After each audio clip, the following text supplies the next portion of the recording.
రామాపురం అనే ఊరిలో ఒక పాత ఇల్లు ఉండేది. ఆ ఇంట్లో ఒక చిన్న అద్దం ఉండేది. ఆ అద్దాన్ని రాత్రి 12 తర్వాత ఎవరూ చూడరాదు అని అమ్మమ్మ చెప్పేది. కానీ అనిల్ వినలేదు. ఒక అర్ధరాత్రి లైట్స్ ఆఫ్ చేసి అద్దం ముందు నిలబడ్డాడు. మొదటిసారి అద్దంలో చూసుకుంటే తన ముఖమే కనిపించింది. తర్వాత మళ్ళీ అద్దంలో చూసుకున్నాడు. తన వెనక ఇంకొక ముఖం కనిపించింది. అనిల్ వెంటనే వెనక్కి తిరిగి చూశాడు. అక్కడ ఎవరూ లేరు. మళ్ళీ అద్దంలో చూశాడు. ఆ ముఖం ఇప్పుడు నవ్వుతుంది. అద్దం నుంచి ఒక స్వరం వినిపించింది. నన్ను చూశావు కదా, ఇప్పుడు నేను నిన్ను చూస్తాను.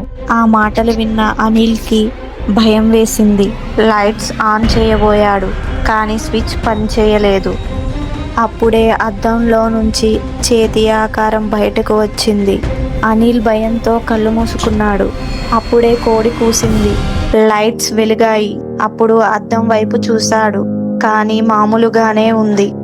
ఆ రోజు నుంచి అనిల్ అద్దం ముందు ఎప్పుడూ నిలబడలేదు. ఎందుకంటే అద్దం పక్కన చిన్న వేలి ముద్రలు ఇప్పటికీ కనిపిస్తున్నాయి. హాయ్ పిల్లలు, ఈ కథ మీకు నచ్చితే లైక్ చేయండి. మరిన్ని మంచి కథల కోసం మా ఛానల్ను సబ్స్క్రైబ్ చేయడం మర్చిపోకండి. మళ్ళీ మరొక కథతో కలుద్దాం. బాయ్ బాయ్ పిల్లలు.